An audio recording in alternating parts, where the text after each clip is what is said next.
تو فرماتے ہیں عبداللہ بن سلام مجھے کہنے لگے کہ ابو ہریرہ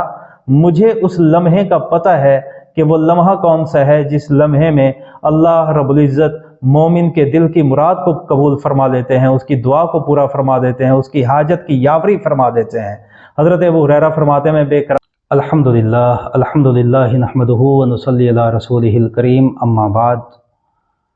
عن ابی ہریرہ رضی اللہ تعالی عنہ ان رسول اللہ صلی اللہ علیہ وسلم ذکر یوم الجمعۃ فقال فیہ ساعۃ لا یوافقها عبد مسلم وهو قائم یصلی یسأل اللہ تعالی شیئا الا اعطاہ ایاہ واشار بیدہ یقللها او کما قال علیہ الصلوۃ والسلام، صدق رسولہ النبی الکریم۔ ناظرین محترم، آج جس حدیث کا میں نے انتخاب کیا ہے یہ صحیح بخاری کی حدیث ہے۔ حضرت ابو ہریرہ رضی اللہ تعالیٰ عنہ فرماتے ہیں کہ ایک مرتبہ نبی اکرم صلی اللہ علیہ وسلم نے جمعہ کے دن کا تذکرہ فرمایا، یعنی اس کی اہمیت اور عظمت کو بیان فرمایا، اور اس تذکرے کو بیان کرتے ہوئے حضور صلی اللہ علیہ وسلم نے فرمایا کہ اس جمعہ کے دن میں ایک ایسا لمحہ آتا ہے، ایک ایسی گھڑی آتی ہے کہ اگر کوئی مومن بندہ نماز کی حالت میں اس لمحے کو پا لے تو اللہ رب العزت اس مومن کی دل کی مراد کو پورا فرما دیتے ہیں، اس کی حاجت کو قبول فرما لیتے ہیں، وہ جو بھی دعا کرے گا اللہ رب العزت اسے عطا فرما کے ہی رہیں گے۔ حدیث میں چونکہ حصر کے الفاظ ہیں اس لیے میں نے ان کا ترجمہ اس طرح کر دیا۔ بخاری شریف کی حدیث میں تو یہی الفاظ ہیں کہ ایک ایسا لمحہ جمعے کے دن میں ہے کہ جس لمحے میں اگر مومن آدمی حالت نماز میں ہو اور اس لمحے کو پالے تو اللہ رب العزت اس کی حاجت کو، اس کی مراد کو، اس کی دلی تمنا کو پورا فرما دیں گے۔ اب وہ لمحہ کون سا ہے اس کے بارے میں روایات مختلف ہیں۔ وقت چونکہ ہمارا درس حدیث کا محدود اور مختصر ہوتا ہے تو میں سب سے سندن جو صحیح روایت ہے، جس حدیث کے اندر اس گھڑی اور اس لمحے کا تعین موجود ہے، وہ آپ کے سامنے بیان کر دیتا ہوں۔ اس حوالے سے جو سب سے صحیح روایت ہے وہ حضرت ابو ہریرہ ہی کی روایت ہے، جس روایت کو امام ابو داؤد نے اپنی سنن کے اندر، اور امام ترمذی نے اپنی جامع کے اندر، امام نسائی نے اپنی سنن کے اندر، اور دیگر محدثین نے ذکر بھی فرمایا ہے اور اس حدیث کو صحیح بھی قرار دیا ہے۔ وہ حدیث سماعت فرمائیے، آپ کو پتہ لگ جائے گا کہ جمعے کے دن کا کون سا لمحہ ہے جس میں اللہ رب العزت دعا کو قبول فرما لیتے ہیں۔ حضرت ابو ہریرہ رضی اللہ تعالیٰ عنہ فرماتے ہیں کہ ایک مرتبہ میں نے کعب الاحبار جو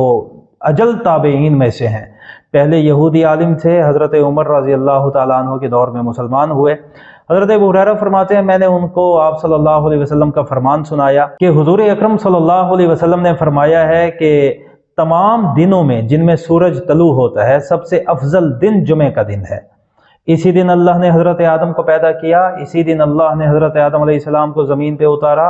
اسی دن اللہ نے حضرت آدم علیہ السلام کی توبہ قبول فرمائی، اور اسی دن میں ہی حضرت آدم علیہ السلام کا انتقال ہوا، اور اسی دن ہی اللہ رب العزت قیامت کو قائم فرمائیں گے۔ حضرت ابو ہریرہ فرماتے ہیں کہ اس کے بعد میں نے انہیں بتایا کہ آپ صلی اللہ علیہ وسلم نے اسی دن کے بارے میں فرمایا کہ جمعہ کے دن ایک ایسی گھڑی اور ایک ایسا لمحہ ہوتا ہے کہ اگر مومن بندہ نماز کی حالت میں اس لمحے کو پالے تو اللہ رب العزت اس مومن کی دل کی تمنا اور دعا کو قبول فرما لیتے ہیں، پورا کر دیتے ہیں۔ فرماتے ہیں کہ کعب الاحبار نے مجھ سے کہا کہ ابو ہریرہ،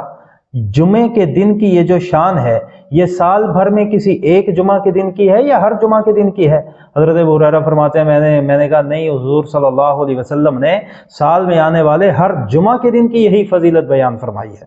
تو کہتے ہیں کہ کعب الاحبار نے تورات کو کھولا، تورات کھول کے فرمانے لگے صدق رسول اللہ صلی اللہ علیہ وسلم، یقیناً نبی اکرم صلی اللہ علیہ وسلم نے سچ فرمایا۔ حضرت ابو ہریرہ رضی اللہ تعالیٰ عنہ فرماتے ہیں میں یہ مکالمہ لے کر پہنچا عبداللہ بن سلام کے پاس۔ اچھا، عبداللہ بن سلام جلیل القدر صحابہ میں سے ہیں۔ یہ ہجرت سے الی المدینہ، جب نبی اکرم صلی اللہ علیہ وسلم مدینہ کی طرف ہجرت کر کے آئے تھے تو اس وقت یہ مسلمان ہوئے۔ یہ تورات کے بہت بڑے عالم تھے، پہلے یہودی رہ چکے تھے۔ حضرت ابو ہریرہ فرماتے ہیں جب میں عبداللہ بن سلام کے پاس آیا اور میں نے آ کر انہیں بتایا کہ کعب الاحبار کو میں نے یہ حدیث سنائی ہے، لیکن اس حدیث میں لمحے کا تعین نہیں ہے کہ وہ لمحہ کون سا ہے، تو فرماتے ہیں عبداللہ بن سلام مجھے کہنے لگے کہ ابو ہریرہ مجھے اس لمحے کا پتہ ہے کہ وہ لمحہ کون سا ہے جس لمحے میں اللہ رب العزت مومن کے دل کی مراد کو قبول فرما لیتے ہیں، اس کی دعا کو پورا فرما دیتے ہیں، اس کی حاجت کی یاوری فرما دیتے ہیں۔ حضرت ابو ہریرہ فرماتے ہیں میں بے قرار ہو گیا، میں نے کہا حضرت اگر آپ کو پتہ ہے تو مجھے بتائیے۔ تو عبداللہ بن سلام فرمانے لگے کہ وہ لمحہ جمعہ کے دن کی آخری ساعت میں ہے، جمعہ کے دن غروب آفتاب سے پہلے کا لمحہ ہے، تھوڑی دیر پہلے وہ لمحہ آتا ہے۔ تو حضرت ابو ہریرہ رضی اللہ تعالیٰ عنہ فرماتے ہیں کہ میں نے کہا حضرت اس پہ تو ایک اشکال ہوتا ہے۔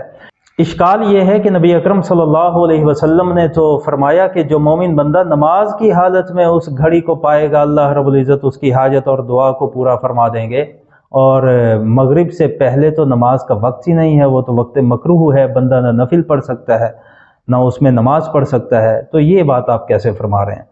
تو عبداللہ بن سلام فرمانے لگے کہ ابو ہریرہ کیا آپ نے یہ نہیں سنا نبی اکرم صلی اللہ علیہ وسلم سے کہ من جلس مجلسا ينتظر الصلاة فهو في الصلاة حتى يصلي، کہ جو آدمی نماز کے انتظار میں کسی مسجد میں کسی مصلی پہ موجود ہو تو وہ نماز ہی کی حالت میں شمار ہوتا ہے جب تک نماز پڑھ نہ لے۔ تو ابو ہریرہ فرماتے میں نے کہا بلا کیوں نہیں، حضور نے یہ تو فرمایا ہے۔ تو عبداللہ بن سلام فرمانے لگے ہوا ذاک، آپ صلی اللہ علیہ وسلم کے فرمانے کا یہی مطلب ہے کہ آدمی نماز کے انتظار میں ہو، اسی انتظار کی حالت میں وہ نماز میں شمار ہوگا، اگر اس نے اس گھڑی اس لمحے کو پا لیا تو اللہ رب العزت اس کی حاجت کو پورا فرما دیں گے۔ تو ناظرین محترم، ان دونوں روایات سے جو میں نے مختصراً آپ کے سامنے عرض کر دی ہیں، یہ بات واضح ہو جاتی ہے کہ جمعہ کے دن جو قبولیت کا لمحہ ہے وہ عصر کے بعد مغرب سے پہلے کا ہے، اور جمعہ کے آخری لمحات میں وہ گھڑی آتی ہے، اور جیسا کہ بخاری شریف کی روایت میں اوپر بیان ہوا، شاید میں نے آپ کو بتایا یا بتانا رہ گیا کہ نبی کریم صلی اللہ علیہ وسلم نے اشار بیدہ یقللها، راوی کہتے ہیں حضور اپنے دست مبارک سے اشارہ فرما کے بتا رہے تھے کہ وہ لمحہ بڑا ہی قلیل ہوتا ہے، بڑا ہی تھوڑا سا ہوتا ہے۔ تو یہ لمحہ پانا کسی کے لیے مشکل نہیں ہے۔ جمعے کے دن اگر اس کا اہتمام فرما لیا جائے کہ مائیں بہنیں بچیاں گھروں کے اندر مغرب کی نماز سے کچھ دیر پہلے مصلی پہ آ جائیں، ذکر و اذکار میں مشغول ہو جائیں، مغرب کے انتظار میں وہ مصروف ہو جائیں، اور مرد حضرات چاہے سفر میں ہوں یا حضر میں ہوں غروب آفتاب سے کچھ دیر پہلے کسی مسجد میں تشریف لے جائیں اور مغرب کی نماز کا انتظار بھی فرمائیں، ذکر و اذکار بھی فرمائیں، دعائیں بھی مانگیں، تو امید ہے اللہ رب العزت اس طلب کے صدقے ہمیں بھی وہ گھڑی عطا فرما دیں گے کہ جو بھی دعا ہوگی، جو بھی دل کی حاجت ہوگی، جو بھی دل کی تمنا ہوگی وہ پوری ہو جائے گی۔ دعا ہے کہ اللہ رب العزت احادیث مبارکہ کو سن کر سمجھ کر عمل کرنے کی توفیق عطا فرمائے۔ وآخر دعوانا ان الحمدللہ رب العالمین۔ اصلاحی بیانات، فقہی معلومات اور مستند دینی تعلیمات کے لیے مولانا احمد مدنی عباسی چینل سبسکرائب کریں۔